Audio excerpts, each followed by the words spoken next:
Ikuwa Wanzan as the Edina Diasporan Development Association. Wakaka Wansaze Ababe Elmina Polyclinic. Adoye Demrobeya Apomazan Wansam Bafanatam Pazi Efra Ewa Ukrona Afe Mensi no Emu. Ebabe Poemo Ewa Commander Edina Egwafo Abri Mensi Ma Ayo Sabia Croa Ono and a referral cases of your hospital Safrowa or KEE Mensi Munano. What's one Abahono is a Suntino Ben here de Akanse what it Mano, about some na wa manumodo. The maran so na dachi bin wo when you som. The wababa abeye hospital kese. E can be my Edina Diasporan Development Association. The blood bank refrigerator. Kese pa. E can ECG machine ho. Ababeche Polyclinic. The one function boa. Na pomosan wansam into manon konkan. We had ne mapa. Major fee dama abudu na mina sufi SH. Na akatina bridge. What's at the pasu of fear then oye. MPP adwuhu abakwan ye bafadu ye bobwan yaman na association be ye to oye Edina man when ye wo amana ye share them together no we free hen Edina Diasporan Development Association yaba na yes okay abakwan ye bafadu ye bobwan yaman ye zin adwun bo ho no che de ye wo hospital wa ha hospital so opede otumpum okosor yes okay damza yamfa bibi kakra yamfa mboa yamfa mbra na onfa mboa nti amina Dr.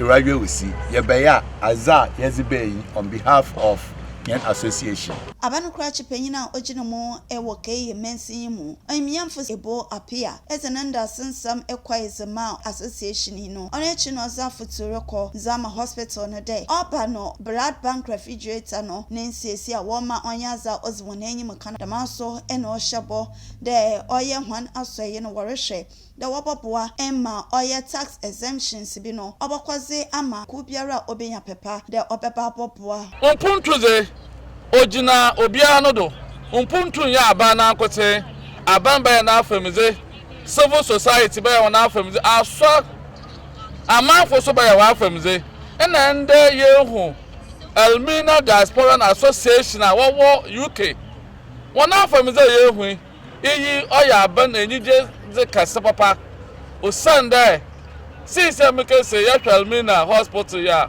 na oya health center ende sisi wa abaya Polyclinic no cha ye koyenyim yenyim da afin ko na wie yaze na Christ aye na adom na ye do hospital status sense ko ye kadam da ahwe position of hospital here no location ya or you very strategic o say da ye kwani hwehwema acha da what can road accident of West Africa ha o da akosi wompa na e bohwe na don passenger as the people na wodo contribute and as a hospital you have facility resources and you have emergency unit and ka wo befi don pass wo bodo intervention and anka you to be save nkwofa e kra na mototas Ghana ha no ya ba kasa otwe na the way ya maintain yama azia wada mani ma ka cha Dr. Debbie na team the one who da azia ya amono chan 1 year 2 year da ya be hu da amono yewe the bibia reba ya bobwa osande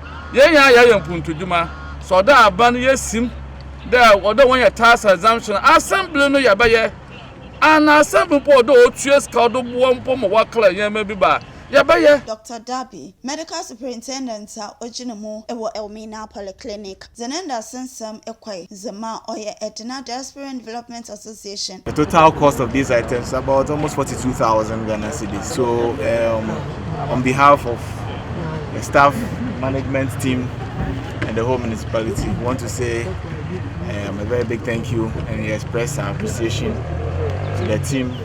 I also use this opportunity to also appeal to other individuals and then organizations out there. The facility has to upgrade. We have to get to a hospital status. One key aspect which we lack right now is a surgical theater. From the whole municipality, this is more like the exit point. So for all referral cases, they come here.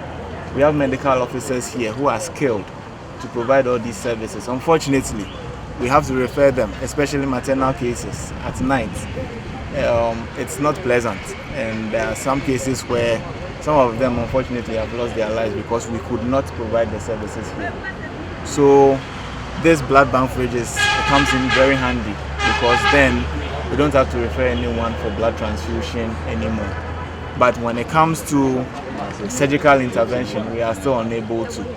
And that is the key requirement we need right now.